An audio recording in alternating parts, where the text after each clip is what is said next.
In Ottawa, a quiet tension is spreading through the halls of Parliament, the kind of tension that only comes when a government's future hangs by a thread.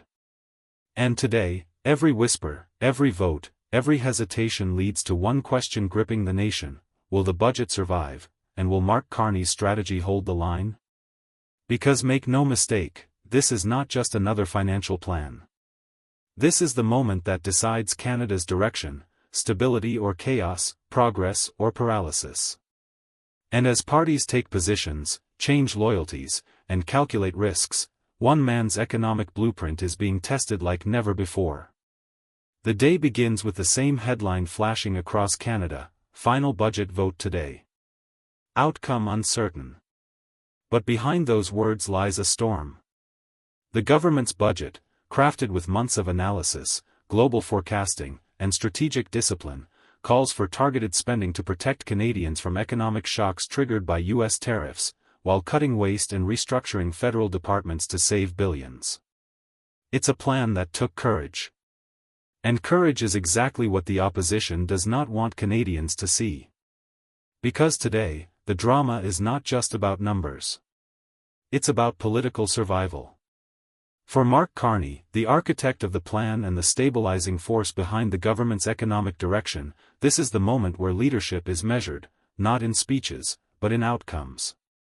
But as the day unfolds, whispers spread through Parliament that the opposition has been working the phones all morning, trying to stitch together an unlikely alliance to bring down the budget, and bring down the government with it.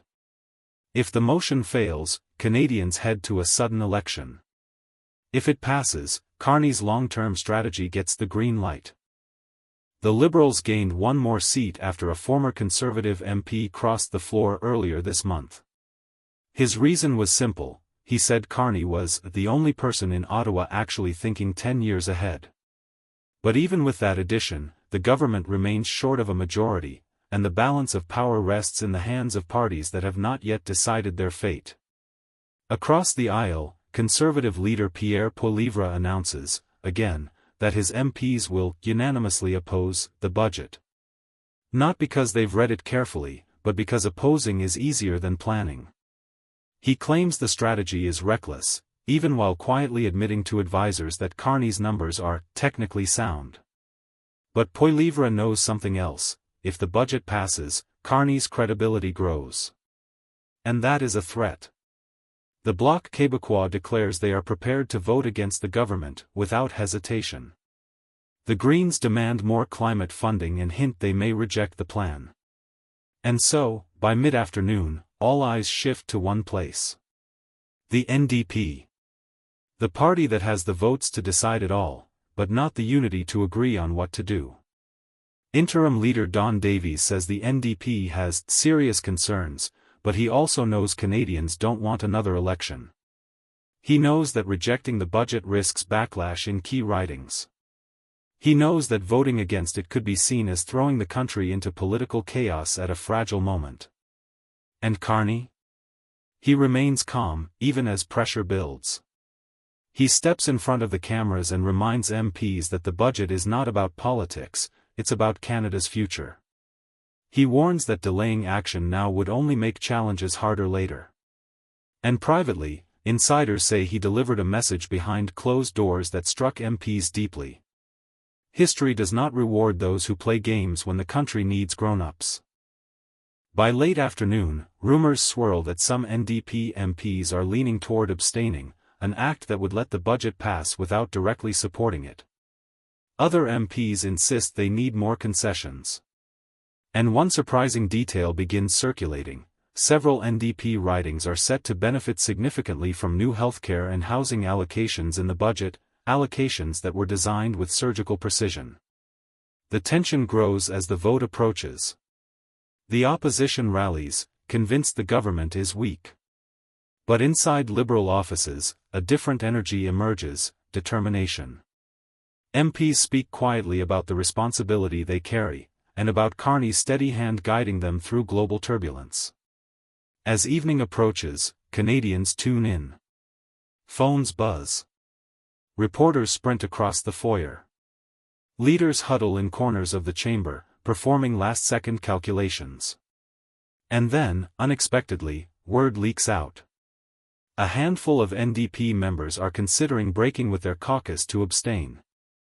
If even 2 or 3 choose not to vote against the budget, the government survives. If they hold firm, the government falls. The Prime Minister meets with his cabinet one last time. Carney reviews the economic projections once more. And one advisor comments quietly, if this passes today, Canada avoids a crisis. If it doesn't, well, nobody knows what comes next. Moments before the vote, the Speaker calls the House to order. The chamber goes silent. This is it, the moment the nation has been bracing for. MPs rise one by one. The clerk reads the motion to approve the government's budgetary policy. For a second, it feels like the entire building stops breathing. The Conservatives vote no. The Bloc votes no. The Greens hesitate, then also vote no. And then it comes, the NDP. The final pieces on the board. Some vote against. But three of them remain seated. They abstain. A murmur spreads instantly through the chamber. Reporters leap from their seats.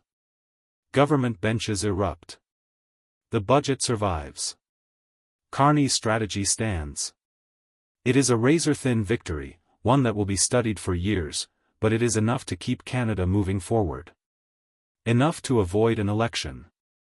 Enough to prove that while others panic, Carney plans. And plans well. As the cameras roll, analysts scramble to interpret what just happened. But the truth is simple. Leadership is not just about popularity. It is about judgment under pressure. And today, under the weight of political threats, economic uncertainty, and partisan chaos, Canada chose stability. Carney's plan continues. The country moves forward. And tonight, Canadians can breathe a little easier. Because the budget survived. And so did the strategy designed to protect the future.